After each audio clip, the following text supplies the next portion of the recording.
Dahil sa pagbabantay kay Kim Chiu ng kanyang kapatid na si Ate Lakam, ay binabash daw ito ngayon ng mga netizen.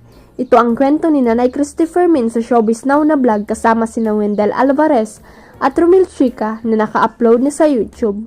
May isang bahagi ng buhay ni Kim Chiu ang binabash ngayon dahil sa issue na binabantayan daw siyang mabuti ng kanyang Ate Lakam, si Lakam Bini, para hindi na rin siya uli masaktan pa sa pakikipagrelasyon.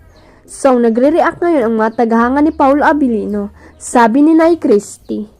Kim Chiu na binabash ngayon dahil doon sa paglabas ng issue na binabantayan daw siyang mabuti ng kanyang ate Lakam, si Lakam Bini, para hindi na uli siya masaktan pa sa pakikipagrelasyon.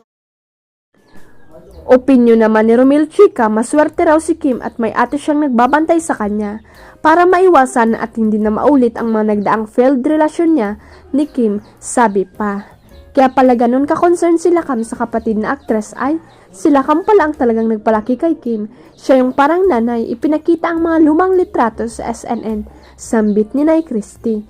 Sundot ni Wendell, kaya pasalamat talaga si Kim Chiu dahil nandyan si Lakam sa tabi niya at nagbabantay sa kanya. Binabantayan, ang pag-ibig niya kasi mahirap kapag walang nagbabantay. React ngayon yung mga tagahanga nitong si Paolo Abilino, di ba? Ikaw, ano masasabi mo doon? Ang masasabi ko siya, ako thankful ako dahil may ate siyang nagbabantay sa kanya. Bakit? Para maiwasan niya na at hindi na maulit ang mga nagdaang mga relasyon niya. Oo, tsaka tanggapin natin katotohanan na si Lakam ang talagang nagpalaki kay Kim Chiu. Oo, kaya Inamin ng singer-actress na si Karil ang kanyang mapait na karanasan nang subukan niyang i-explore ang paglalaro ng isang online game.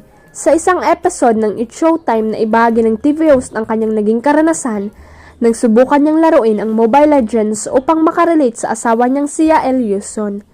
Nabanggit ni Karil ang kanyang naging experience dahil natanong ng searches especially for you ang tungkol sa pagtatrash talk sa paglalaro ng mobile game. Ngunit sa unang pagkakataon raw ng kanyang paglalaro ay hindi niya inaasahan na makakatanggap siya ng masasakit na salita sa kanyang mga kalaro. Natrash talk kasi ako sumakit yung damdamin ko. Trinay ko lang naman mag-ML kasi nga si Yael nag-ML, pagbabahagi ni Karil. Pagpapatuloy niya, nagtatago ako doon sa grass tapos minsan nag-a-attack ako mag-isa. Mayroon daw mga kalaro si Karil na minura siya habang naglalaro. Puntaan ko si Lord, ganyan, minura ako ng mga teammate ko. Bakit kayo ganyan? Trinay ko lang naman intindihin yung asawa ko Dagdag pa niya. Umani naman ng samut-saring komento mula sa mga netizens ang naturang kwento ni Karil sa kanyang experience.